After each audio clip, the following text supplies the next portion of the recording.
so when you get close the radiometer close to the plant leaf, it measures the temperature of the plant leaf surface. So it measures leaf temperature. Okay. Very quickly. Yeah. Yeah, leaf temperature. Okay. From that we know the plant is suffering drought or not.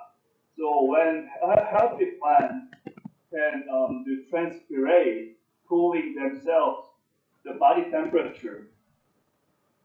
So we know that plant suffering drought or not. And the third sensor.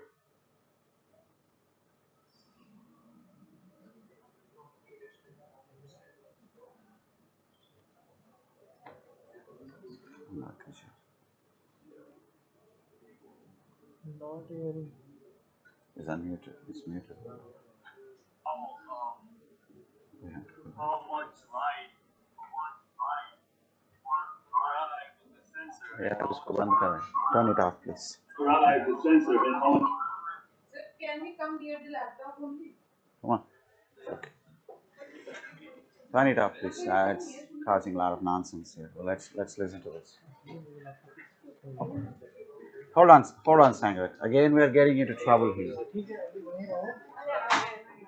Just let the sound come out. चलो वो एक ही mic start कर दीजिए ये वाला इसका लग लीजिए Can you stop?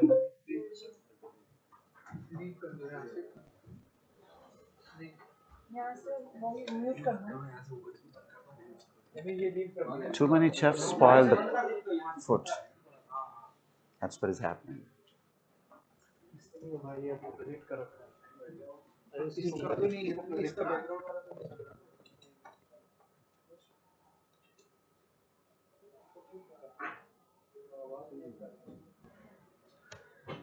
ये मेरे वाईफाई पे क्या?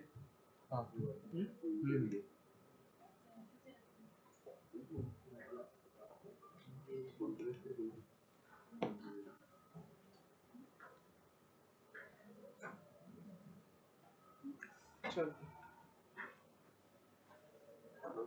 Okay, can you hear us? Yeah, I can hear you. Okay, go ahead and describe the quantum sensor. So the quantum sensor detects the strength of light. So you can see that it's like it's giving us 28 something. If just like block the sunlight, it becomes 0. So that sensor measures light intensity. Okay, that's a quantum sensor. It's very easy. You just put it under. You have downloaded an app and you tried with an app, right? But what you're seeing there are the units in micromoles per meter square per second. Okay, the ones that you were measuring on the phone, that was lumens or lux. It's not related to plant growth, but this is micromoles per meter square per second. Okay, and probably later on he's going to use one of those quantum sensors during his automation, demonstration. Under this is a quantum sensor, okay, light sensor. It measures PAR, photosynthetically active radiation. It only measures between 400 and 700 nanometers. Okay, it is restricted. The filters only measure 400 and 700 nanometers. So when he keeps the cap on, you can see it pretty much goes to 0, and when he takes it off and shows that sensor to a light, the numbers probably goes to 30 micromoles. So why don't you point to the available light inside the room? Let's see what happens.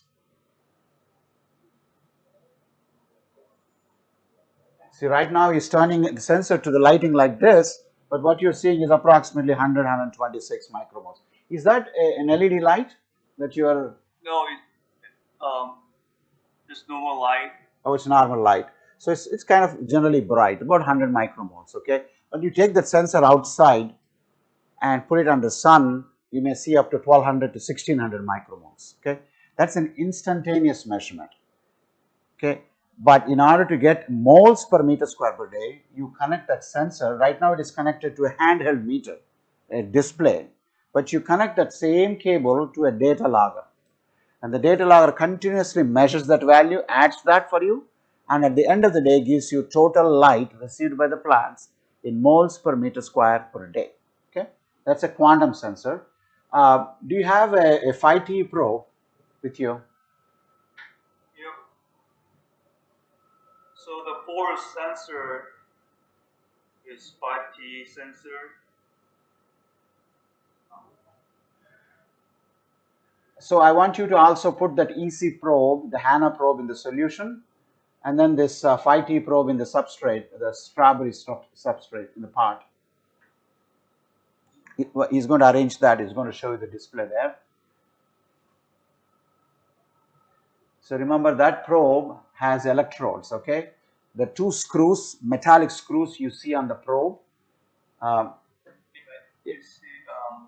There are two screws, right? Those two screws are electrodes, positive and negative, are cathode and anode. And that's where the electrical current is being measured. And using that number, it can tell you the electrical conductivity. Remember the cathode, anode, current movement, all of that I've shown you a picture. That's what it is. But this probe also has other prongs. One prong, the three prongs will measure the water content in the substrate. So he's going to show you that too. And in addition to that, the probe also measures the soil temperature. So you get three numbers from the same. It's pretty easy. Why don't you insert in the substrate and show us all three variables? So he's going to insert it at a diagonal, at an angle. Right there you can see. So it gave us three readings. First row is water content, volumetric water content in the soil. Second row, temperature of the soil. And third row, you can see the electrical conductivity. Yeah, Sangra, can you hold that for a second, please? I want to explain something. So what are the units for water content? So it's volumetric water content, right? Meter cube of water per meter cube of substrate. That's what it is showing you there. Okay, temperature in Celsius, pretty straightforward. But then look at the EC measurement. What are you seeing there? But what is before that? Bulk. Remember bulk EC? What is the difference between bulk EC and pore water conductivity? I talked about it, right? What is bulk EC measuring? Bulk EC is measuring three things. What are those three things? It is measuring the EC of the water in the pores. In addition to that, it is measuring EC from the substrate and also from air. Three things are coming, right, into that measurement.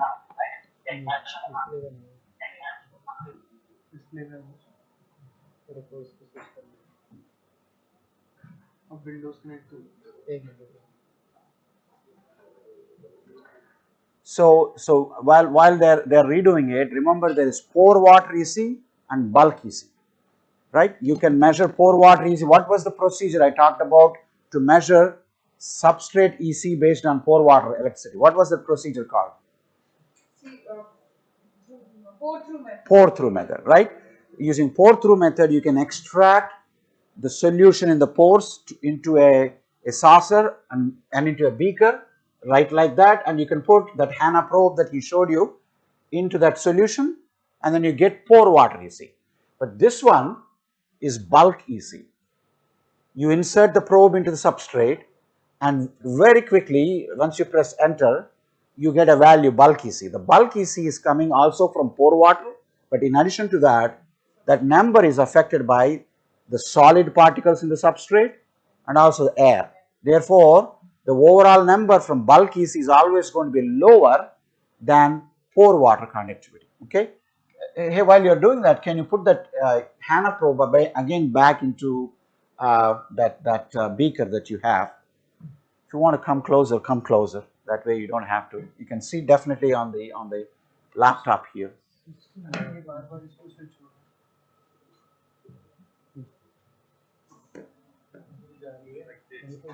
Right, he's now putting that EC probe. Just close this zoomer from here altogether.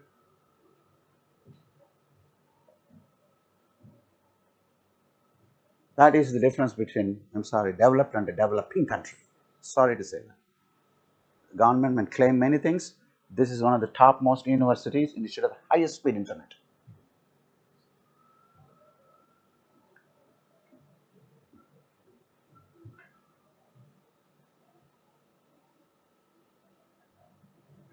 I think it should not switch anymore. Okay, thank you. All right, now what he's showing here is two probes side by side for you, right? There are two probes side by side for you. One is on the right side, which is pour water conductivity. So if your solution, the way you measured, remember, you poured water and then it got collected in the saucer, assume that that's what it is. And you get a quick measurement, that's pour water, you see. That's how you measure it. And the top number is the pH 4.13. And then you have EC 8.85. And this is also in decisiemens per meter. And then you got the temperature in Fahrenheit. You can change the Celsius if you want. It's 72 degrees Fahrenheit. On the other hand, here is showing you the bulk EC. Okay. For the bulk EC, you have to have a probe that you can insert into the substrate. Very easy. But again, the bulk EC is generally compared, that is plain water. That's not pour water at all. Okay. Again, on the beaker, he doesn't have any pour through leachate there. He just have plain water there. Okay. On the other hand, here you can insert the probe and you get the bulk measurement. So that's easy measurement, very quick, easy, good sensors. And they cost about $300 approximately each of them. And then you can actually measure as many times you want. As you're walking the greenhouse, insert it, get a number, and you can actually record that number, save it. You see that save next to that menu, you can press save, it saves that number for you. And then you can go back to your office, connect that display to a computer, and you can download all the data into an Excel file. As long as you know which parts you're measuring in which direction you're going, you know that, and then you just prepare a nice table. So very quickly you can do that. Okay. One more time, let's do that quantum sensor, Sangha. I just want to explain a few things on the quantum sensor in terms of the sensor itself.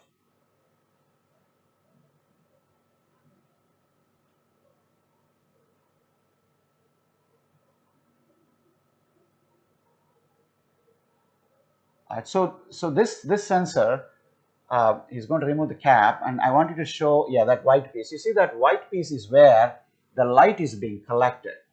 But notice that there is a hollow space inside. You see that? The reason is that it's collecting it's collecting light like a hemisphere. So there is a sensor, and it's collecting light all the way from all directions, but just like a hemisphere, which is what? Half of a globe. Globe is full circle, hemisphere is half. So it's collecting half hemisphere from all directions. The light is coming into that. Okay. So basically what's happening is that white path, that's where the light is going inside, and inside there is a sort of like a diode there, a photodiode, which basically a semiconductor inside that collects the light and gives you a number. But that white thing is actually inside a sort of like a channel, like a tube. So you only measure from all directions, but you don't measure any reflected light. Okay, that's why it is there. This type of sensors are called cosine corrected sensors, and these sensors are more accurate, actually pretty close. So this is what, if you are buying something, you want to make sure that the light sensor is cosine corrected. Okay, otherwise it's not of great value. That sensor, the white piece is inside the tube, and because it's inside the tube, the extraneous light or the reflected light doesn't get into that. Only the hemisphere of the light is being received by it, not from the sides. Okay, and then you can, this right now it is connected to a display unit, but you can also connect this to a data logger. Okay, once you connect to data logger, you will automatically start collecting the data, recording the data, and it adds that every second for you. And at the end of the day, it gives you a total light in moles per meter square per day. With this, you can do handheld measurements. You can go there, click a measurement, you get a value, you write it down. Okay. All right, let's keep moving. What else you have for us? The last sensor I have is chlorophyll meter. So it's very simple handheld sensor measure how much chlorophyll in the plant leaf. So when you clamp a leaf in between this like top upper portion and the bottom portion, so you can see it's gonna like just the leaf go in between the parts. and the upper part shoot two different light bands, which is red and infrared. And the bottom part, you see the white circle, it receives the light came from the upper part.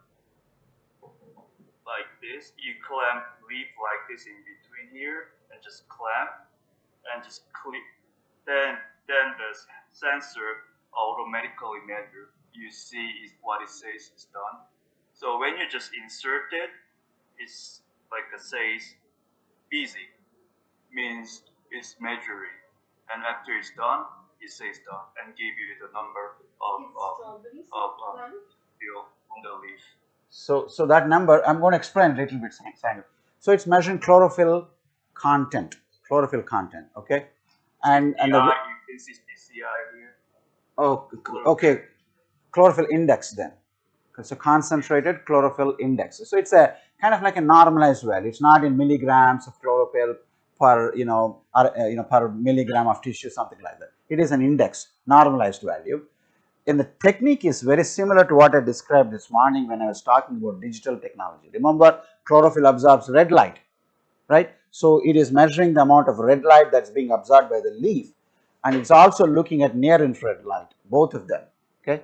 Rather than reflectance, this is looking at transmittance. That's all the difference is.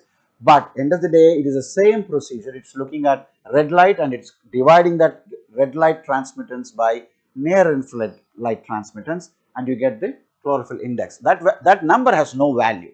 But what you will see is, if you see a nitrogen deficiency, that number will be lower. And it is also varies by crop. Some crops, good amount of nitrogen may be 40, 45. And low nitrogen may be 30, 35. In this case, these plants probably are, I don't know, you can see some leaves are dying out. It's probably some part that you picked up in the greenhouse quickly. And so this is probably not well maintained part, and that's why you probably are seeing very low amount of nitrogen, like 25. Usually good amount of nitrogen in the plants, the numbers are kind of close to 40, 45, that's what you see. But again, it can be species specific, okay? But this is a chlorophyll meter. So far, he has shown some sensors, a quantum sensor. You now see a quantum sensor, light sensor, right? You know that. EC-pH probe, you saw that. You saw a substrate EC probe, but the same substrate EC probe was also giving water content. So that's a double advantage. You can get water content, you can get electrical conductivity from the same probe. There are also digital pH probes, but we don't have it, but they are not that accurate usually, and often the bulb breaks for that one. So that's the reason why we don't use it. But in his research, what he normally does is he uses pour-through method. Okay, he collects the solution, he collects the leachate, and then from that leachate he measures the EC using that HANA probe over there. Okay, so some of the sensors that you commonly use in greenhouse industry: EC sensor, pH sensor, water content sensor, light sensor. Do you have a temperature sensor by chance with you there, Sangre? You mean this? Yeah. At least show that one. So here is a temperature sensor. So that one is a thermistor. That white part, inside that white part, you have a thermistor, you have a sensor there. And this one has a long wire, right? It's because it's usually connected to a data logger. The leads are bare wires on the end, those wires we insert into a data logger, and we'll leave the sensor wherever we want. So data logger will be kept in one location, but these sensors go to all different directions in the greenhouse. That's why we have these long leads. But they measure temperature in degrees Celsius. It's a thermistor. So there are multiple ways you can measure temperature. Thermometer is one thing, right? Commonly you can hang in the middle of the greenhouse, simple, you can get numbers, but that visually you have to see that. You have thermocouples which have two different junctions, and at the tip of the junction you use something called Seebeck and Peltier effects to measure use something called what we call when the two different metals are connected, and when electricity passes through, you create some cooling effect. From that you can measure temperature. It's called a thermocouple. But this one is a thermistor. It's even more accurate. And so this is what we use. So that's a temperature sensor. So these are the kind of common things you want to have in your possession when you are doing greenhouse business. A temperature sensor, a light sensor, EC-pH sensor, a substrate EC measurement, things like that. Now the other things that you showed, the two things, the chlorophyll meter and the net radiometer, they are not measuring the environment, right? They are measuring the plant itself directly. So you have some sensors that measure plants too. So you have both environment sensors and plant sensors. Okay, go ahead. So the chlorophyll meter that is used here, so is it similar to the SPAD meter? Yeah, it is pretty similar to SPAD. It is pretty similar to SPAD and it uses the same method. SPAD is basically it's measuring the reflectance, and here it is where you are measuring transmittance. I think even SPAD you measure the transmittance, but it's very similar. SPAD is from a company called Konica Minolta. It's the company that measures that manufactures SPAD. This one is from another company called Apogee. So there are two different sensors. Actually, when we use the SPAD in the field condition, it is not recommended for the smaller leaves, plants with the smaller leaves. You should not use these sensors on any small leaves. You should use these sensors on leaves that are fully mature and fully active at the top of the canopy. Also remember, Sangrak, why don't you show the chlorophyll numbers for different leaves? Let's see how uniform they are. So he's going to measure the same sensor, it's the same plant, right? We normally expect, the different, kind of similar numbers, but they can be quite different too for different leaves. He's calibrating this one. Yeah, you can do it very quickly. Yeah. Let me start with the healthy leaf.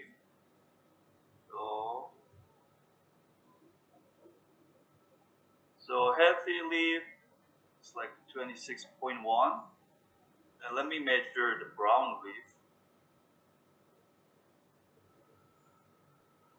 It's like 15.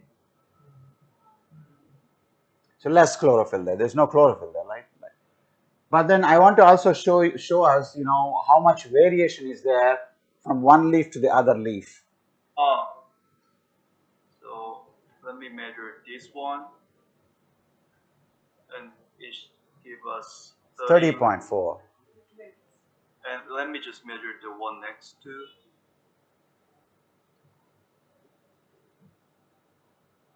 26. 26.9. So the point is that is a highly variable measurement.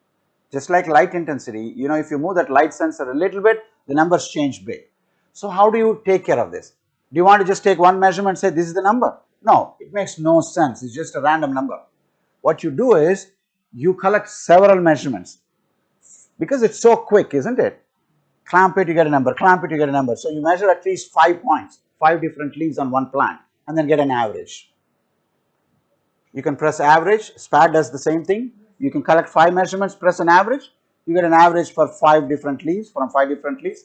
That is probably a better representative number than just taking one single number. You should always take the numbers from top of the leaf. Okay, remember where is nitrogen deficiency seen? Older leaves. Right. But SPAD, we want to measure chlorophyll, that's where most of the chlorophyll. So you want to look at the top of the canopy, fully actively growing leaf, big leaf. Okay, that's what you do. Is there any suitable chlorophyll meter, digital meter for the small plants with the smaller leaves, like for the chickpea or any other? You can create it small. The ones that I've shown you this afternoon, those are small. I think he's going to also show you something like that. But they are more like they can be connected via Bluetooth or even Wi-Fi to your phone. And so you can take that sensor and keep it on top of the small plants and get a number. So because the chickpea, a gram of chickpea, the leaf is very small. Okay. So we cannot measure using this SPAD meter. How small is it? Like at least this much? Yeah. So in that case, probably the better idea is an image, a digital sensor, because the digital sensor measures the entire canopy, isn't it? Entire plant, isn't it? So that would be the best way to do that. And for that we have, I think he's going to show you, some of the sensors that we put in our lab, which takes the pictures of the plant. Okay.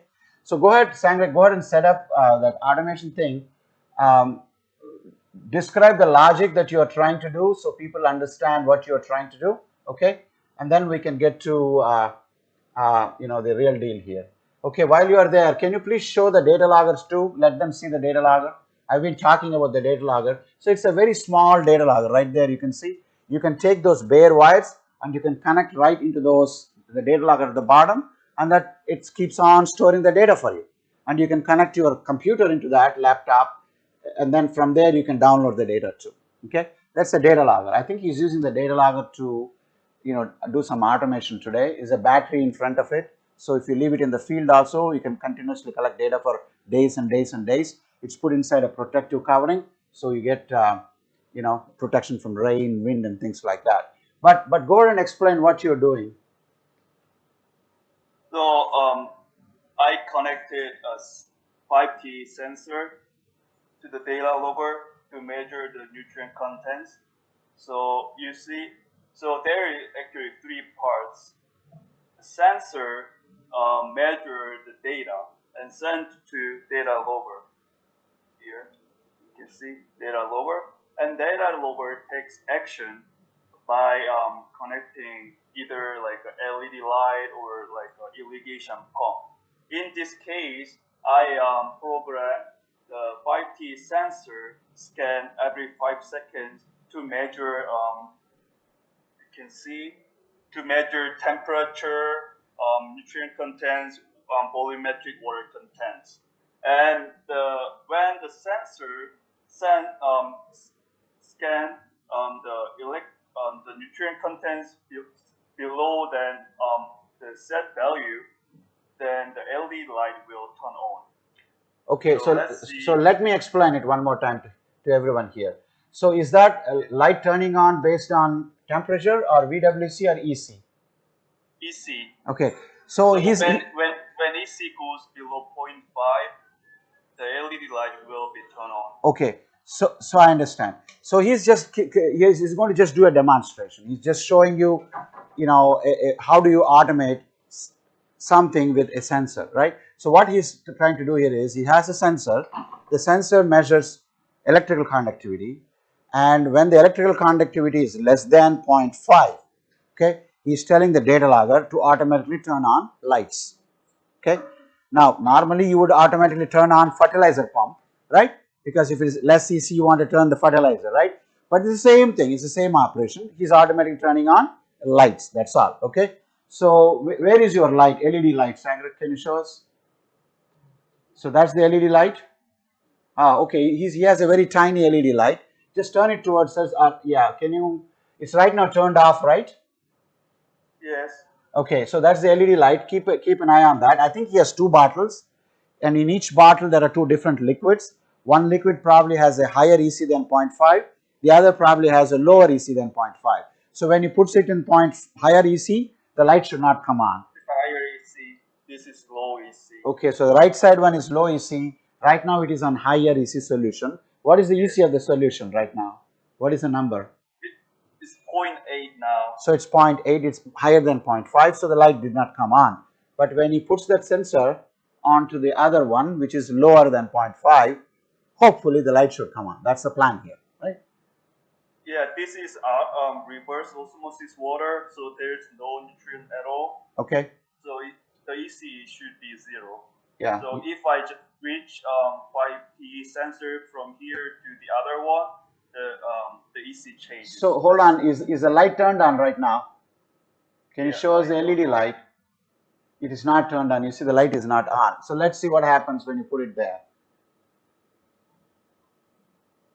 Well, when I put it here, and then you can see the lights coming on, right? So it's a simple automation.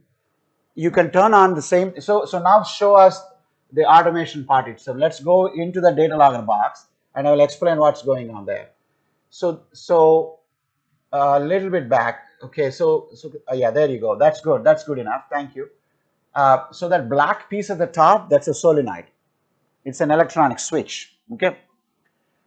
On one side of the solenoid, he has connected the actual power that turns on lights on or off. The other side of the solenoid is controlled by the data logger itself. Okay. So the data logger is measuring EC from the sensor. You saw the sensor, you put it in one beaker, another beaker. Whenever you put it in a different beaker, the message went to the data logger. The data logger now decided, oh, okay, the EC is RO water is less than 0.5, so it's time to turn the lights on. So it sends a signal to the solenoid. Solenoid closes, meaning current passes through, and the lights come on. It's a very simple thing.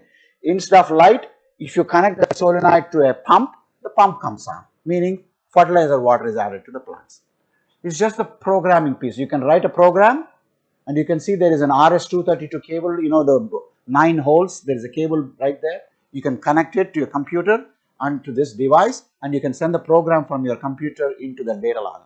Once you do that, run the data logger, it continuously goes on and on and on, non-stop. 24/7, it will check every 5 seconds, make sure that the EC is higher than 0.5. Whenever it is lower than 0.5, it will turn on your pump or whatever you are interested. Okay, that's another level of automation here. Okay, so it's just an example. Do you have with you a microcontroller, Raspberry Pi based microcontroller, a smart sensor that you can bring and show us? Why don't you also give them a tour of how the labs will be, you know, at Purdue University? So this is my lab. Okay, every professor has their own labs. We buy our equipment with the funds we get. So this is one of the aisles. At the back, you are seeing that's a nitrogen analyzer right there. Okay, so we measure nitrogen, tissue nitrogen, using this analyzer that we bought from Germany. Okay, so you can put plant samples and you get the protein content and nitrogen content from plants. Okay, what else can you show us, Sangrak, in the lab?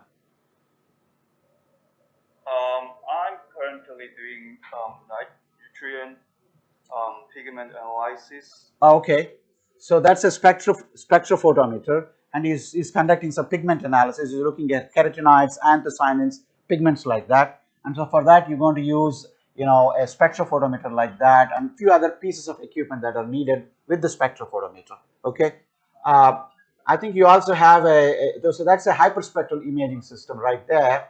That's a hyperspectral. You see a big orange camera there? That's a hyperspectral camera. You can put plants under that, and it takes images. The thing is, the digital system that I showed you this morning, it takes 3 pictures, red, green, and blue, 3 channels. But that hyperspectral camera takes almost 200 channels, same time. Same plant, 200 channels, all different wavelengths from 380 to 720 nanometers. In that entire range, there are 200 splices. So you get a lot of images. So you can look at how plants are responding at several wavelengths. And that system is connected to this computer, so you can see everything on that. He's actually testing some green color. Keep going on. Just let's give them a quick tour of the lab so they are aware of how a lab will look in you know, this is one of the labs, but you'll have labs for every professor. Every professor has their own labs. And we also have offices for graduate students. You know, so the Sangrek's office is there. There's another graduate student. Sometimes undergraduate students are there. So this is a lab. This is how a small lab look like. We also have several photosynthesis equipment, right? Can you show us chlorophyll fluorometers, like our photosynthesis equipment, things like that? I can also describe them to students here.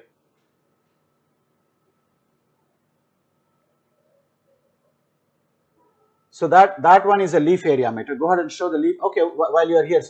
Yeah, all right. So this is a leaf area meter. This morning I was talking about leaf area measurements, right? Canopy area versus leaf area. This is a leaf area meter. And you use that leaf area meter, you cut the leaves and you run the leaves through the rollers, and then you get actual leaf area. So you have to run the leaves through those rollers. Then you get the actual leaf area. You know, shaded, unshaded, everything will be measured. But the imaging things that I showed you, they only measure canopy area. So this is a simple leaf area meter, okay? You can measure leaves, things like that. Where is your chlorophyll fluorescence meter? Remember chlorophyll fluorescence? It measures light reactions of photosynthesis. And that's the chlorophyll fluorometer. It's about approximately $15,000 to $20,000 in that range, okay? And can you open that for them? So it's a small device that you can hang to your neck. The display is in front of you, and you will have a clip.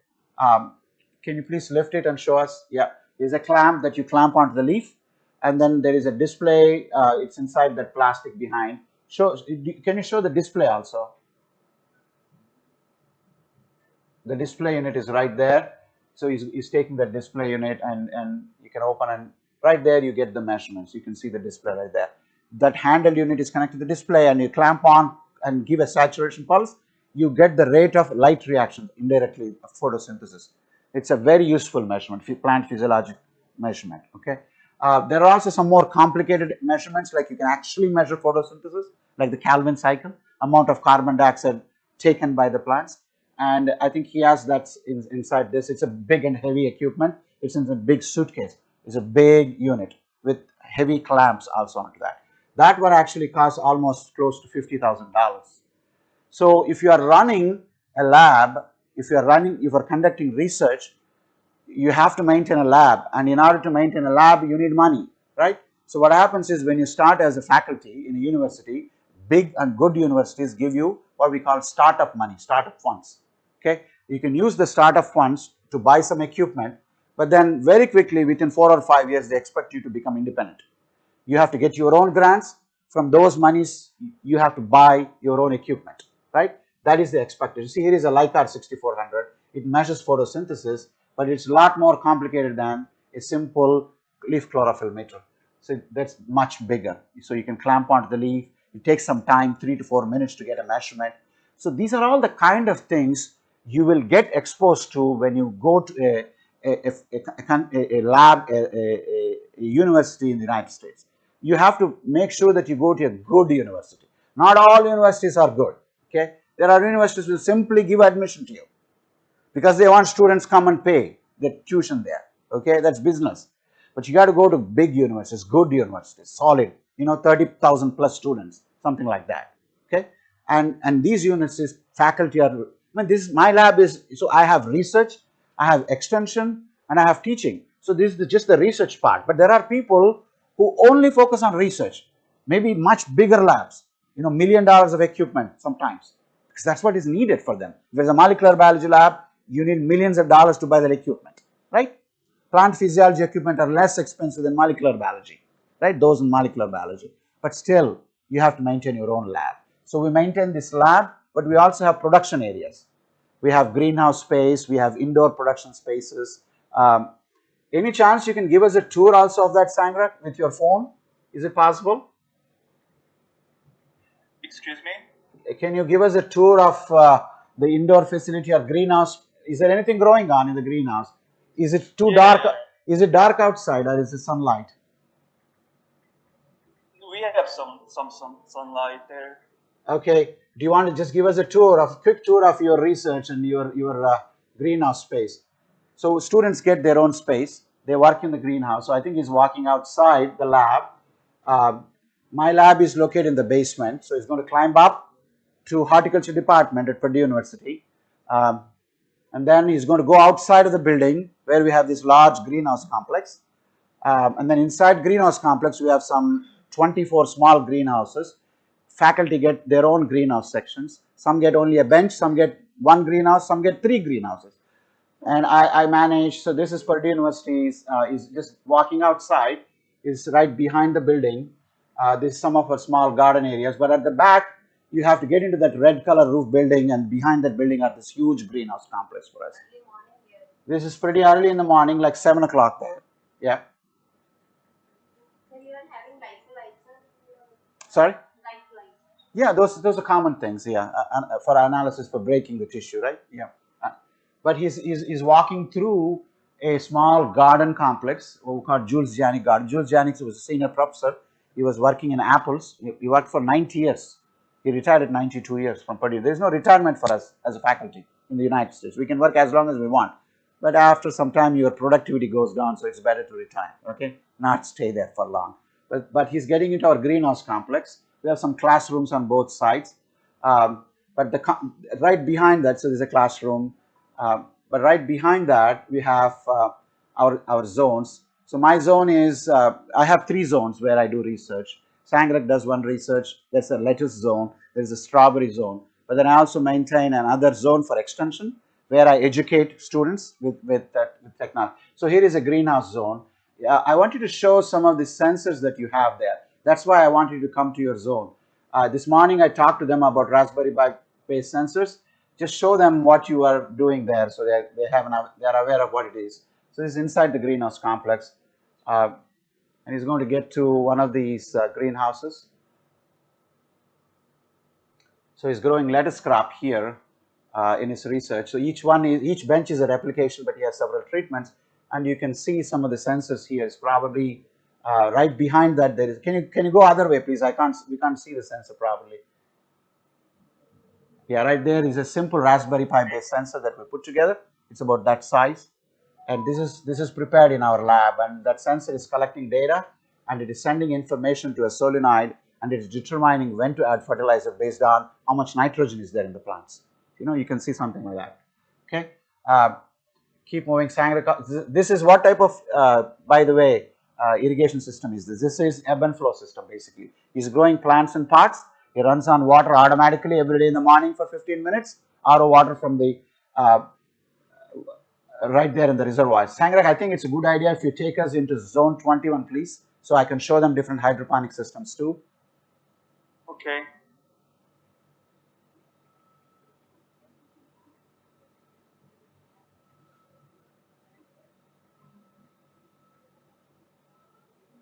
So he's walking into a zone where this zone is for teaching purpose, for extension activities. We train students, we train farmers there. I have all kinds of different hydroponic systems there. The one that I showed you pictures, now you can see them. I'm hoping that there are some plants too. Let's start with an NFT system and then we'll come to the different systems. Let's go to the NFT system. The NFT. So is this the artificial lighting here? Yes, you are seeing high pressure sodium lamps at the top, right? So this is an NFT system. Remember, I've shown you pictures. Can you open that one of those channel lids, Sangrak? Let them see. Yeah, is there any way you can also run that system and show the water or the nutrient solution? So he has just opened the top lid. You see that? And inside you see a channel. Right there is a tiny channel. The water flows down the channel. Okay. And there is a black reservoir down there. You see that black reservoir? That's what stores the solution. The solution is pumped on one end and it gets collected back here. So this is where it is collected back, but it gets pumped on the other end where the capillaries are. So that's the reservoir. You can see the reservoir where we store the solution. And then go to the other end where the capillaries are and show us where we add the water or the nutrient solution.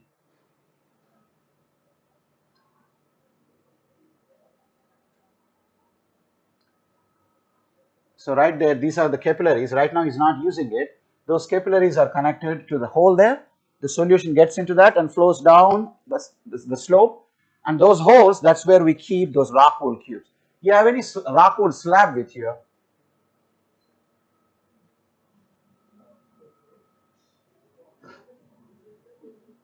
So those are rock wool slabs. You see the rock wool slabs? I've shown you a picture. Right? So you can sow the seeds right into that hole. You moisten that, tiny seedling germinates. You may actually have some seedlings for you. And then you place that rock wool straight all the way into that system. And you can forget it. It grows. That's all it is. Seeing is much better, right, than me talking. You can see a lot. That's why I asked him to kind of do this demo. So you can put, rock wool things like that. All right, Sang, let's do the vertical one. The vertical one, what is the advantage of growing vertically? Use the space, right? See, this is a vertical wall. Okay, in this, what happens is the tank is at the bottom, right down there. The base is the tank, and the water from the tank is released down through that, and the water flows down to the black material, synthetic material. Can you show us where you keep the rock wool cubes, Sangrak? Just as an example. Just grab one of those rock wool cubes. Yeah, so insert the rock wool cubes right horizontal like that. And the water is trickling down from the top. And as the water is trickling down, the rock wool gets moist and plants grow vertically. And then the water gets down all the way back to the reservoir. Show us the reservoir also, please. So that's the reservoir. That's basically storing water. It's a simple system, recirculation. Okay, that's a vertical system. What else can you show? Do you want to show us the flood tables, how it works?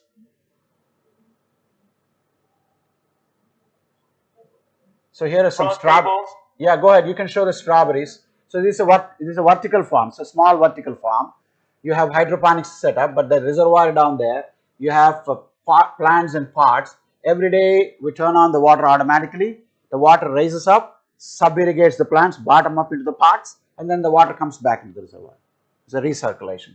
Okay. These are strawberry mother plants. You can see the runners coming down. What we do is we take the runners and we propagate ourselves. Okay, and then we grow a bigger experiment. But this is just a station for the mother plants. All right.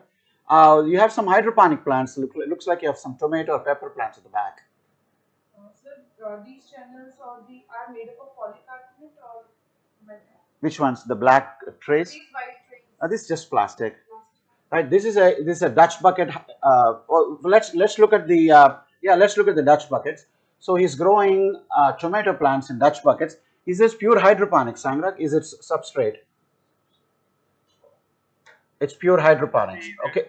So right there is solution. He's taking that solution from there to these Dutch buckets.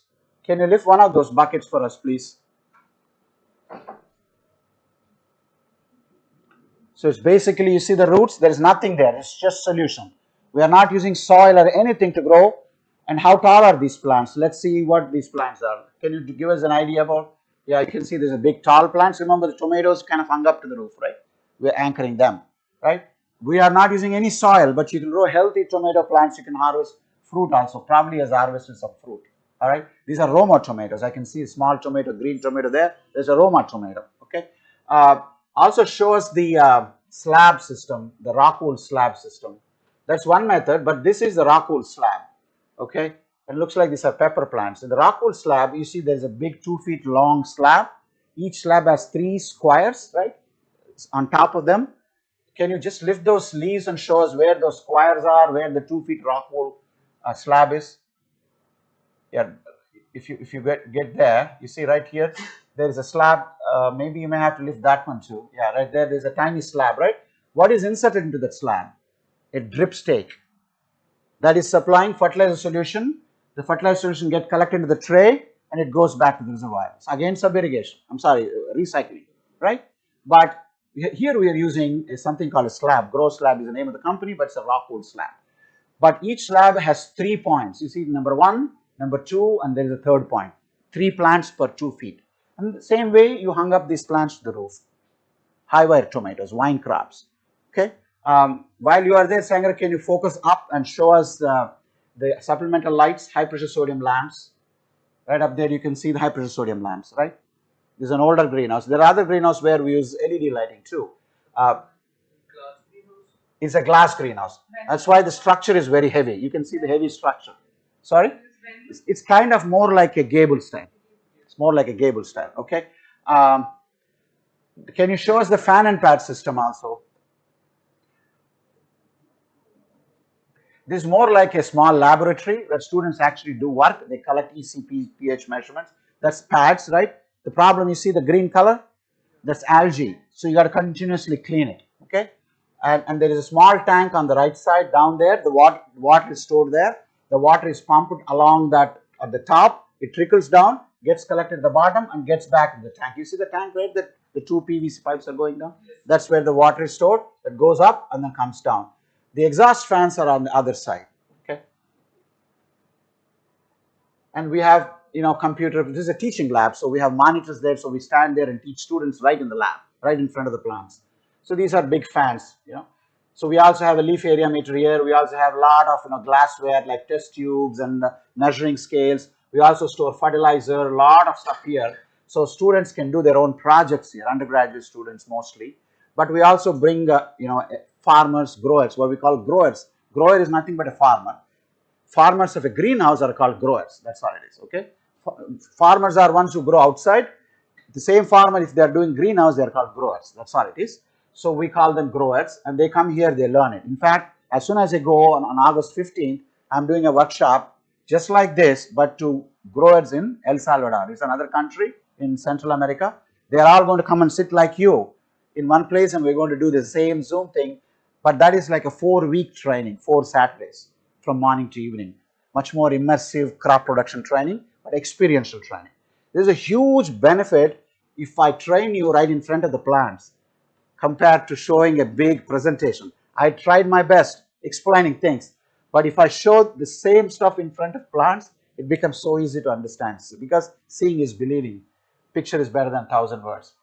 All right, Sangrak, I think we are getting close to 5:20 here or maybe 7 o'clock there at 7:30. We really appreciate your time. Do you want to say a few things, anything about you or your research? Do you want to talk about something quickly about your research in 2 minutes and what you want to do in the future?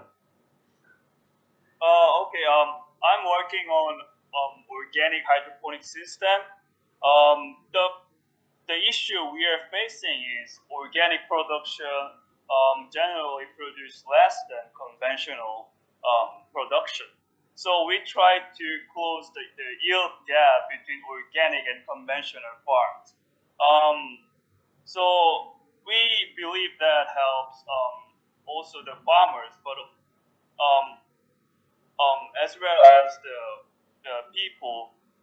So there is always food shortage, and people suffer from um, um, people are struggling feeding themselves. So we try to provide healthy food in a cheaper price. So I hope to work in some industry to provide better and healthy food in future. All right. Thank you very much, Sangrak. We appreciate your time today. And I will be seeing you Monday. Okay? Thank you. All right. Bye now. Okay? We're going to log off. All right? Bye. Thank you. I will. Thank you. I hope that helps. You probably saw something in real world, how things are played out there. You know, what is a Purdue University? It's a beautiful university. There's a lot of videos there. You can go there. We have small robots that drive on their own every day and deliver food for you. You know, if you're a student, you don't have to go to a cafeteria. You can take an app and book some food. These small roller things, I can actually pull that for you. It's an interesting thing to see. I really don't like those small robots because they're so annoying. You are right in front of them, they don't move. I mean, they're programmed not to move, right? But they do their job. You know, they come to you. I don't know. Can you please type on the Google Purdue University robot food delivery robots or something like that? But they're walking like you on the pavement, on the paths, and you are walking, you know, along with them, and you can stand in front of them. They stop there. You know, they don't do anything. They're programmed like that. You know, you can put a vehicle in front of them. They don't do. I think the food gets really cold by the time it gets delivered, because I've seen those robots get stuck at the junction. They are going to wait for everything to pass and then make sure all is good, and then they're going to cross. Okay, these are tiny boxes about that size with wheels on them, and they go on their own. Well, this is not that, but to type the food delivery robots, Purdue University. Let's say. Can somebody steal the food from them? No, it's locked. You have it's on your app. You know, when it comes to you, it pings on your phone. So you go outside of your room. You see right there is a tiny robot. You see the person is getting food from there inside. So is there anything like in motion? Can you show it? Yeah,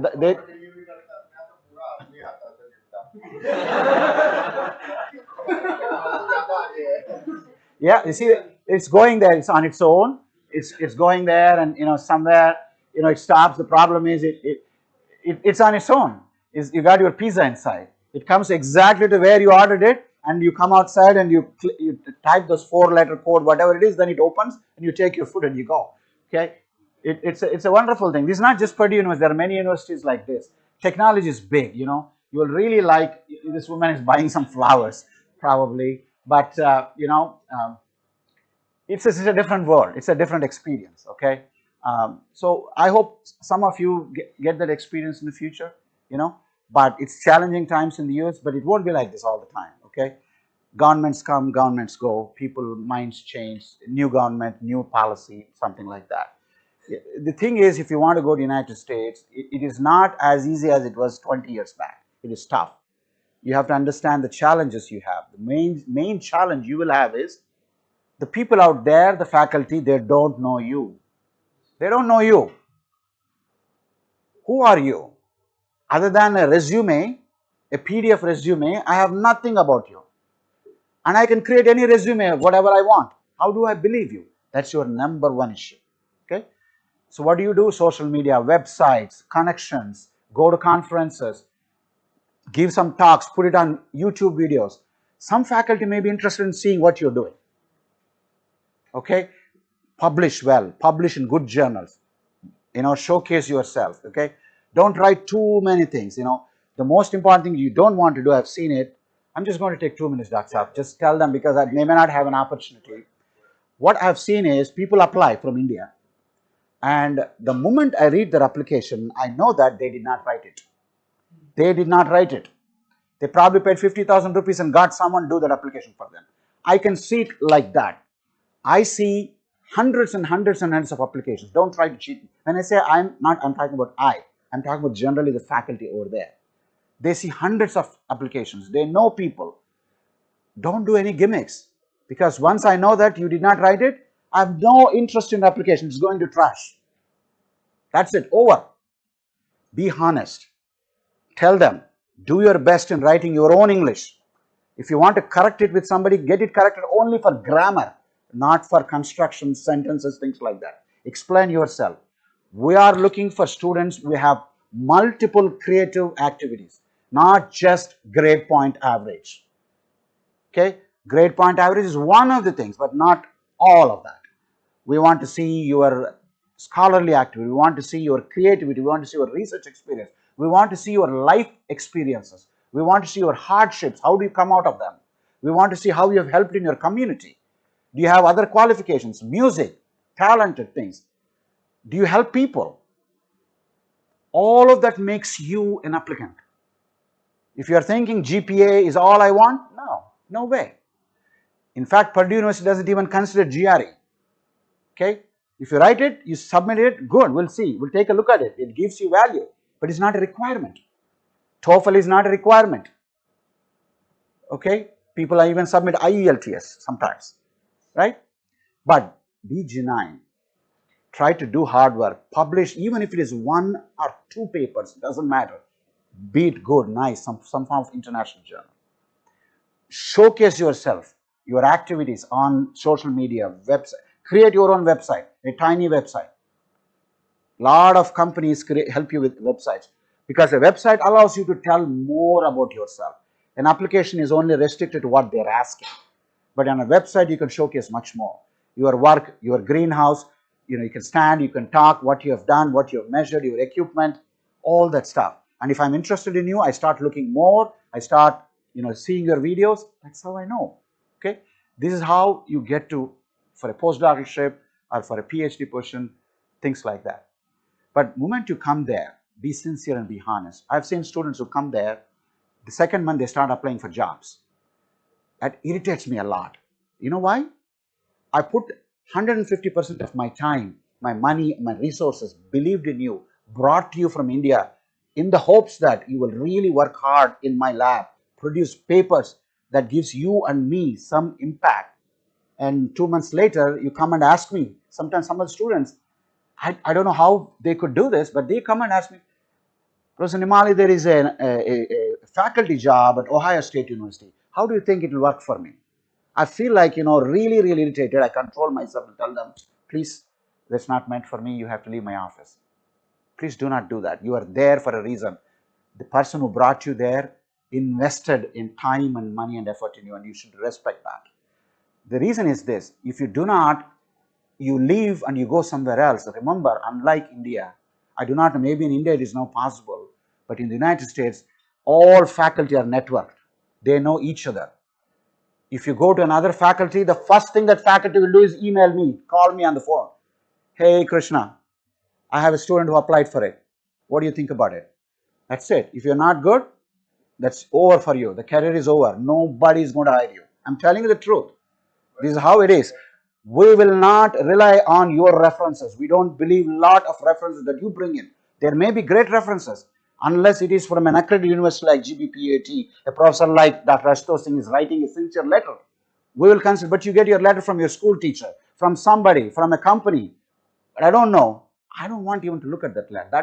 That letter doesn't carry anything. I am looking for something authentic. Authentic. So try to get some good reference letters. Don't write letters for your person who is writing. Oftentimes, I've seen some of the faculty, they don't have time. They'll ask you, hey, I don't know anything about you. I will write a letter for you, but you write it and give it to me, I'll sign it. Please don't do that. Please ask him to write even a small paragraph. That's enough, in their own natural language, so we can actually see that. Okay? A lot of things. Be genuine, transparent, showcase yourself, publish, have GPA, but create a lot of other things, not just GPA. Create a profile of yourself, multiple things, okay? Life challenges, community service, food service, working somewhere, work experience, anything, all of that bring in. That makes your application so strong. Okay, that's how you get there. This is the bare minimum thing you have to do. This is how those students who are there, this is how they have gotten to. Okay. All right. Any questions for me on that? Okay. Good. Good. Very good. All right. We'll stop here. Tomorrow we have one last tutorial, and then afterwards we're done with this program. Sir, Right. sir, if there are any opportunities regarding that experiential learning through Zoom, sir, can you include us also if there is a suitable opportunity sometime? Yeah. So remember this. Do send me an email. Whoever is interested, do send me an email after August 15th or August 20th. I will include your email in a big listserv. My admin, Lori, she is going to add you into listserv. And what happens is I do a lot of webinars. Every month we do a webinar on greenhouse crop production. It's free. It's during the lunchtime, US Eastern Standard Time. That means you are 9.5 hours ahead of our time. Okay? So you are 9.5 hours ahead of time, but it happens at lunchtime, which means between 12 and 1, it will be between 9:30 and 10:30 p.m. at night in your hostels or in your homes. It's free. You Zoom call, you log in, and you can listen. I'm talking about one topic at a time, and we do it every month throughout the year. We also do workshops in person. We also do some workshops online, but most of the workshops are in person. Unfortunately, you can't attend them. Some workshops are online, like the one that I'm doing next week for El Salvador country. That may be restricted to them, but there may be a workshop where we'll kind of do it for everybody in the future. But webinars are your best choice. My website has huge amount of information. Go to that extension page, drop down and look for extension publications, extension presentations. My research site has all kinds of research that we do. Teaching site shows all the teaching courses I've taught, lab members, there is smart sensors and everything, what's new in the field that's continuously changing. So that's a good site for you. So there is a lot out there. In any case, you have to email me if you're interested, so I can upload your email onto that listserv. So whenever something is advertised, you will get that email, and you can log in from India or anywhere else. It's just the time matter. There is one major horticulture conference that happens in the United States. It's called American Society for Horticulture Conference, ASHS. This is actually happening right now as we are speaking. So I'm not attending this year. I did not even attend last year for some other reasons. I tried to come to India during this time, and then they have conferences there, and so I have to either forego my India trip or conference. But this year I did not go because again I want to come here. But ASHS is the main one. The website is ashs.org, and you will find next year conference, year after conference. You find some money, you can come there and attend this conference. It's a 4 or 5 day conference. You should come to a conference which happens in Hawaii or in Florida, because you get a chance not only to attend the conference, but also can see beautiful things out there. Orlando, Florida. It happens right there. This is the purpose. The conferences are specifically kept in such places which are attractive, because we take our families, they can go and actually see everything. They can be a little bit expensive in these places, but you get an opportunity to see other things as well. Okay, ASHS. But if you are into floriculture, like you are, man, you have to look for a conference called Cultivate, cultivate.org. Cultivate conference. It happens in the state of Ohio, which is right next to my state. Yeah, right next to my state, in the city of Columbus, Ohio. It's like 5-hour drive for me. So if you're coming there, let me know. I can meet you somewhere. Okay, Cultivate, I presented many times there. It is operated by American Floral Endowment and other floriculture industry groups. That is what you have to say. Huge conference, huge displays of floriculture products and crops, if that is what you want. ASHS is scientific, Cultivate is more industrial. Okay, that's probably what you want to do. Okay. Any other questions for me? All good? Enjoyed this? All right. Okay, we'll meet tomorrow. So you all have some good evening. All right. Me too. I will.